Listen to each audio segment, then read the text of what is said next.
From West Virginia Public Broadcasting. At the Legislature today, the Senate was expecting great debate about a new redistricting plan for the state's 3 congressional districts. But after the U.S. Supreme Court ruled they didn't have to, that debate is put off for now. But there is debate over deer farming. The Department of Agriculture wants to oversee it, but it seems the DNR won't let it. And it's been a busy few years for the Secretary of State's office. We'll review everything that's happened with Secretary Natalie Tennant tonight on the Legislature Today.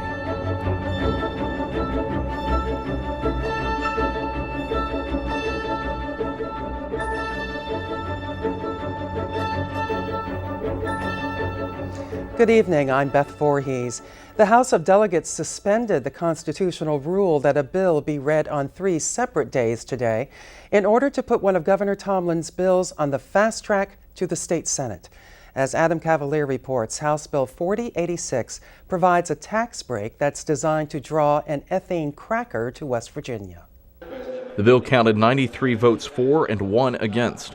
Finance Chair Harry Keith White says the bill extends the time period to value property from 10 years to 25. The purpose of this bill to allow certain real or personal property to be assessed at salvage value for the 25-year period following when it was placed into service. To qualify, the real or personal property must, number 1, have an original cost exceeding $2 billion, and second, be used in construction or installation of a manufacturing facility or combination of facilities.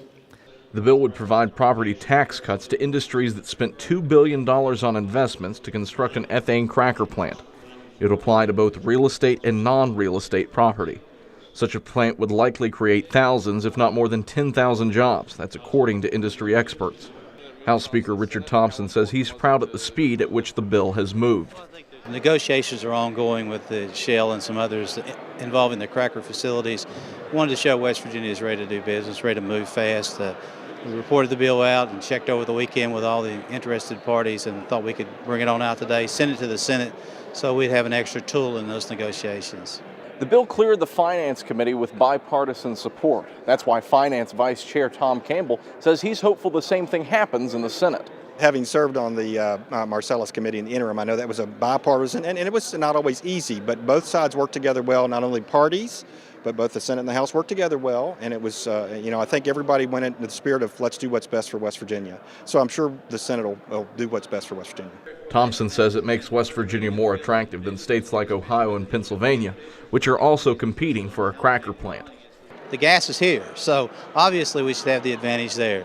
Trying to get our taxes, any tax breaks, because we're in competition with those other states, frankly. And so to look at this facility, the pressing need for this many jobs, this much money, all the concerns we may have out there that need to be addressed, but to put us in a better position. This gives some tax relief on our personal property taxes. We believe our real estate taxes are lower. We believe it puts us in a better position. The governor does, and I think the governor wants this tool. It's his bill as he negotiates with these companies. Campbell says he thinks it means West Virginia is ready to move forward with its economy. It's showing that West Virginia's made some great strides with things like workers' comp. We've gone from like worst to one of the best, retiring our pension debt, and this is another step to try to show that West Virginia is interested in economic future. A cracker plant uses byproducts from gas drilling. In this case, the gas would come from the Marcellus Shale. The chemical plants convert those byproducts into smaller compounds that are useful to the industry. Campbell says the bill would strengthen the Mountain State's energy sector. That's showing a commitment to trying to attract a cracker plant, which I think could really help us bring back an industry that's been strong for West Virginia for, probably 100 years. The chemical industry manufacturing related to that. The Senate's version of the bill was sent to its Finance Committee today. For West Virginia Public Broadcasting, I'm Adam Cavalier in Charleston. The House also passed House Bill 4078 today, which extends certain deadlines for mandated actions regarding higher education personnel. Meanwhile, Cabell County Democrat Jim Morgan saw 4 of his bills go through first reading today. House Bills 4001, 4002, and 4003 relate to licensing boards and clarifying their rules and locations. Morgan says House Bill 4097 will create a specific license for hairstylists. I know that there's a lot of things to do with hair, and the folks could notice that I don't have much to do with that.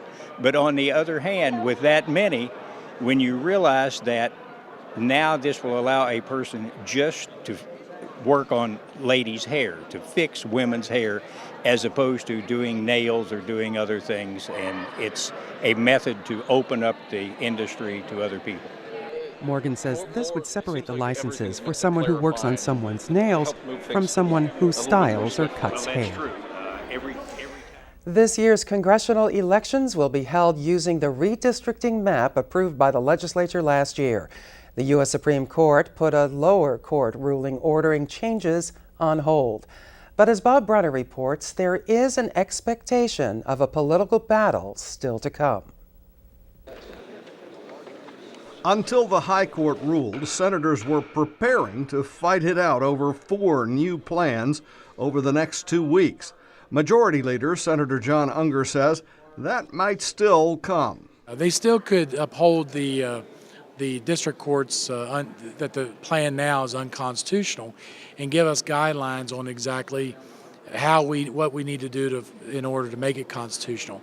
The stay itself was just basically saying you can go forth with this election under this plan now, but we're ready to receive the briefs and the arguments, and we're going to hear the case here shortly. And they said a timely filing and disposition of this case. So sometime this year, I guess we'll have some decision handed down from the U.S. Supreme Court. Minority Leader Senator Mike Hall says there will be a fight. It's now just a question of when. It's not over in the sense it'll have to be revisited in the next couple of years. It does appear that it's over for this session, I think. I mean, I think that those who serve in that office in Washington were kind of hoping that we did settle this question during the session this year so that it doesn't loom and hang over their heads or even become an issue in their races. Randolph County Senator Clark Barnes, who had a major role in last year's plan and offered 2 controversial alternatives this year, says it's now a time to celebrate. I'm very glad that the Supreme Court in their vote has respected the 10th Amendment, the rights of the states to do what they want to do, even if it's wrong sometimes. Only a few days ago, there was the expectation of a knockdown, drag-out battle on the Senate floor over several proposed improvements in congressional redistricting. Now, at minimum, it appears that battle will be delayed until next year. The Senate unanimously approved a bill making it easier for the Division of Motor Vehicles to identify and track junk cars, and a measure disqualifying from jury duty anyone convicted of a felony offense. The Senate suspended its rules to pass a resolution honoring Command Sergeant Major Roger Beveridge of Nicholas County, who is retiring after 38 and a half years in the state's Army National Guard. He has proudly served overseas, including a combat tour in Iraq. He retired from the Army National Guard as the highest-ranking non-commissioned officer in the state of West Virginia. Beveridge is also retiring from 27 years as a probation and parole officer for the state. Surrounded by family members as well as the Senate, he says he plans to return to Nicholas County full-time. For West Virginia Public Broadcasting, I'm Bob Brunner in Charleston. Well, venison is becoming an increasingly popular red meat. Experts say it's more healthful than many cuts of beef. West Virginia has the largest deer herd in the East, and hunters harvest more than 120,000 deer each fall. West Virginia deer farmers say current state law makes it very difficult for them to develop captive deer for the meat industry. Both Ohio and Pennsylvania have more than 1,000 deer farms. West Virginia has only 37. An effort is underway to convince lawmakers to pass a bill making the state more competitive when it comes to raising deer for food. Agriculture Commissioner Gus Douglas and key lawmakers are supporting the plan. The Senate's new Agriculture Chairman, Senator Ron Miller of Greenbrier County, says there are several key issues involving that industry. We're going to work on that controversial deer farming bill. Deer farming is a great industry for West Virginia. We seem to be a natural for that. The State Deer Farmers Association contends the Division of Natural Resources is attempting to stop their business. They want the state to move the oversight to the Department of Agriculture.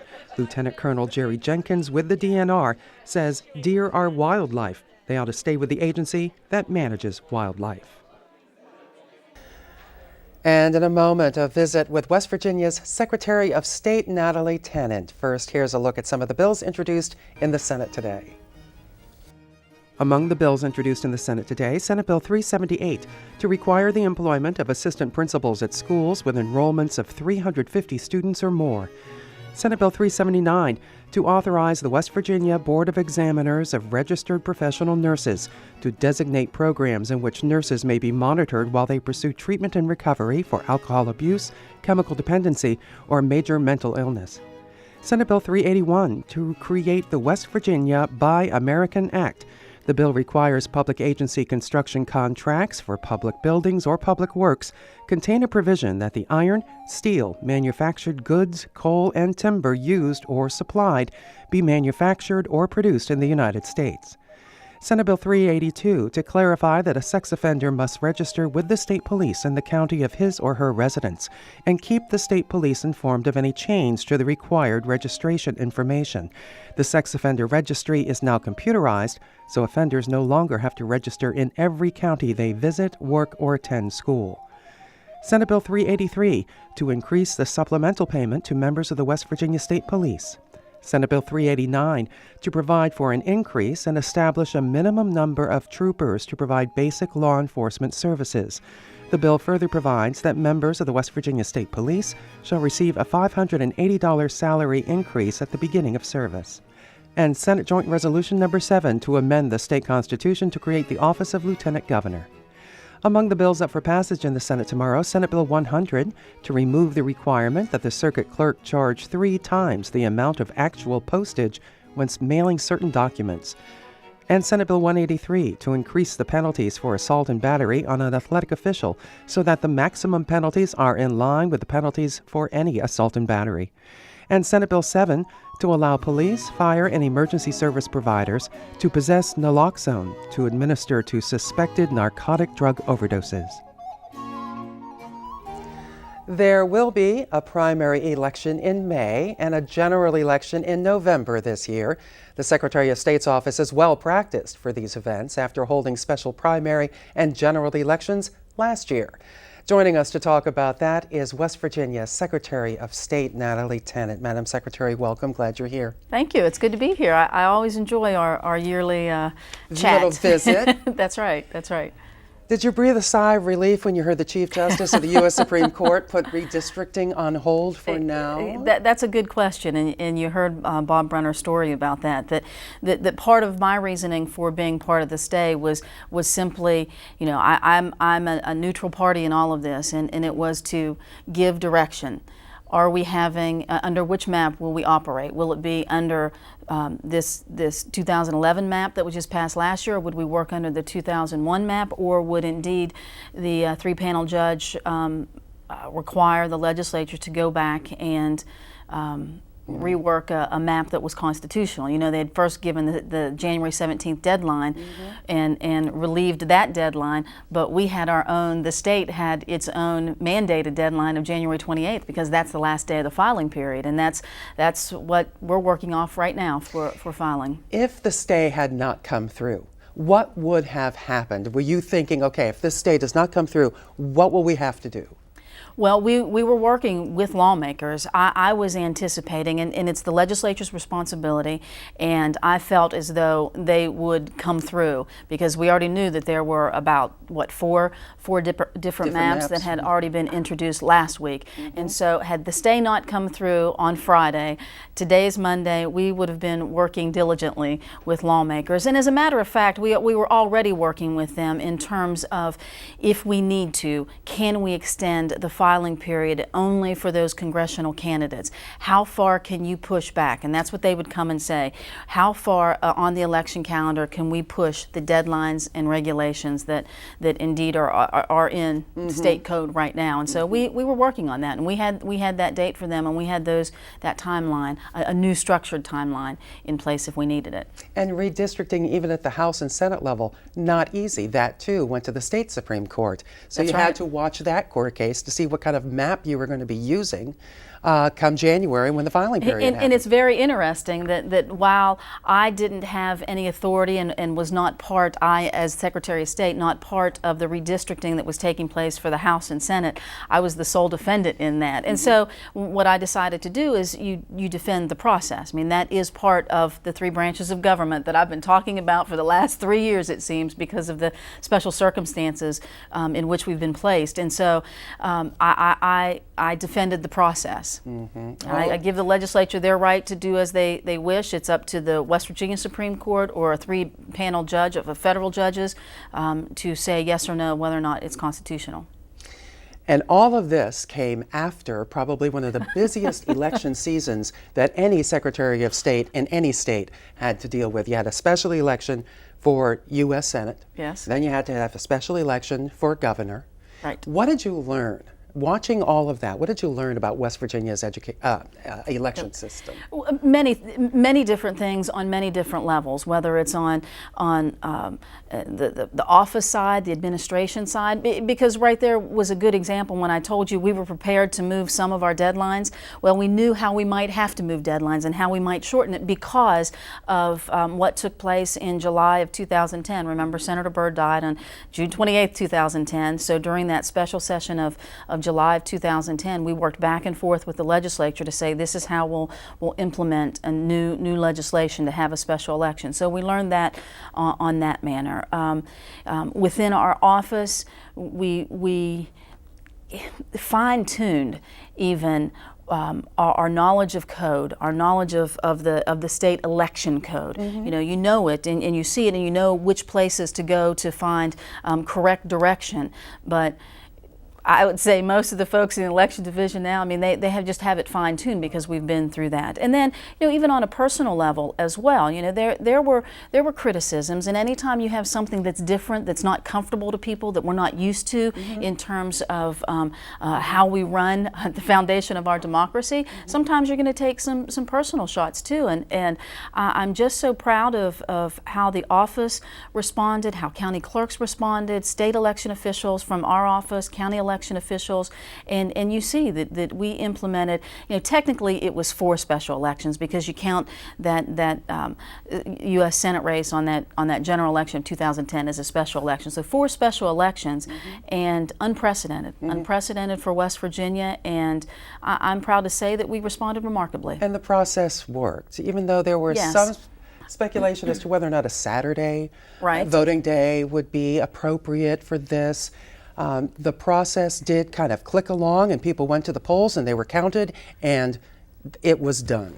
That's right. I mean, when you look around the world where you have these uprisings and people are fighting for democracy, yeah, we may have some arguments here and there, but you see the process did work, and we're finishing up the reimbursements to the counties right now. Also, one of the interesting aspects that came from the August special election of 2010, we had this archaic piece of law that was on the books about not being able to sell liquor on election day because it's election day. It's also a special holiday, and so we showed that and of the realtors or the retailers rather that talked to us about how much money they lost. Now it's off the books.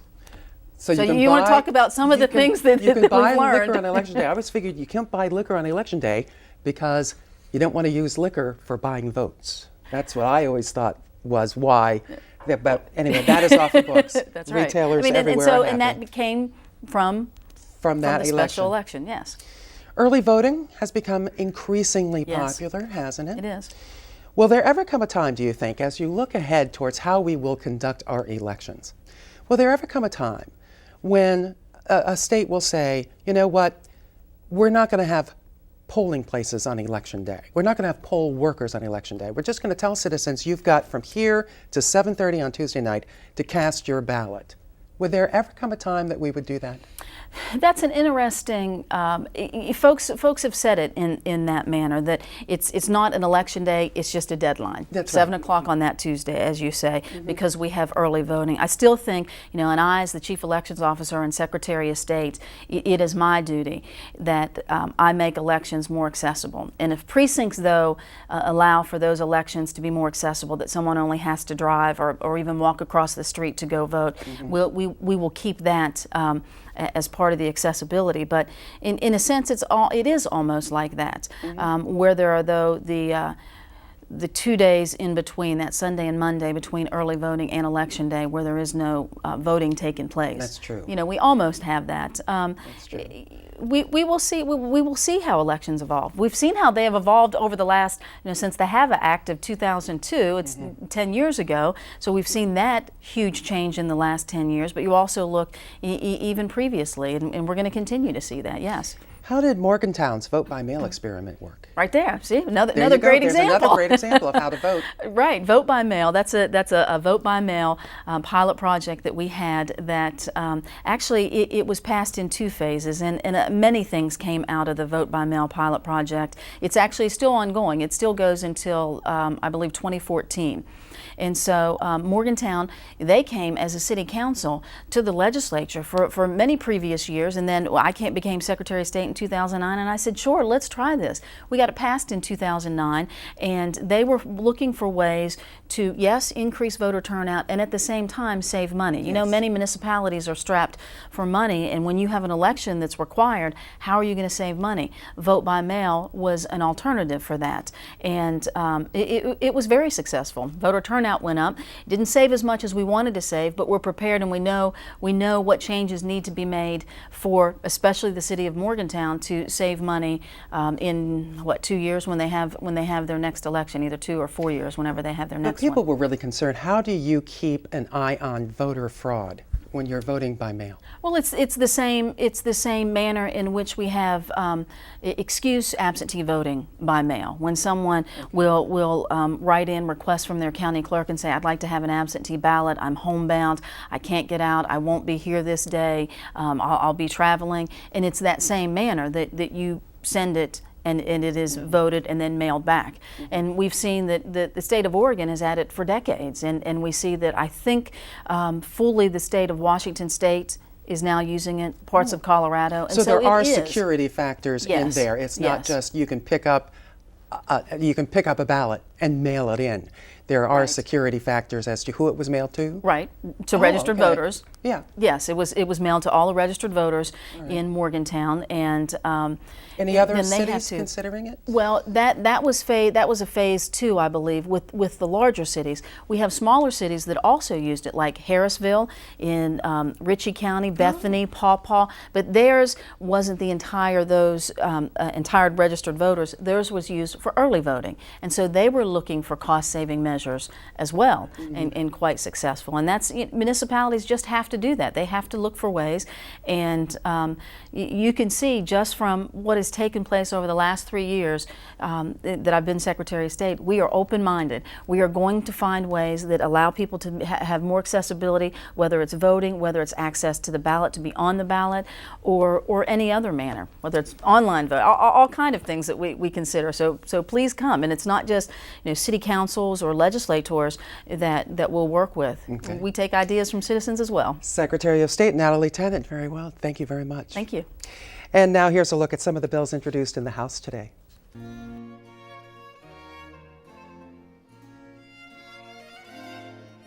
Among the bills introduced in the House today, House Bill 4252, Governor Tomlin's bill to increase the amount deposited into the Rainy Day Fund and direct the extra money to infrastructure development. House Bill 4257, to provide late voter registration opportunities to individuals covered by the Uniformed and Overseas Citizens Act of 1986 for a period up to but not to include Election Day. House Bill 4258, to create a procedure by which the governor or other elected member of the Board of Public Works can declare themselves disabled or unavailable, or be found disabled or unavailable. The bill requires a panel of the deans of the state's 3 medical schools to be called upon to determine if a state, county, or municipal official is disabled. House Bill 4260 to clean up the autism bill passed during the 2011 regular session, and House Bill 4263 to create the Procurement of Domestic Products Act. The bill requires state agencies to purchase products manufactured in the United States. Among the bills on second reading, House Bill 4097, creating a license for hairstylists in state law overseen by the Board of Barbers and Cosmetologists. And this has been the Legislature Today. A correction to pass along to you. On Friday, we reported that funeral services were held last week for Governor Hewlett Smith. Those services are this week. Visitation is set for Thursday from 4 p.m. to 7 p.m. and on Friday, 11 a.m. to 1 p.m. at the Hewlett C. Smith Theater at the Tamarack Conference Center in Beckley. The funeral service will take place Friday afternoon at 2 at the Beckley Presbyterian Church.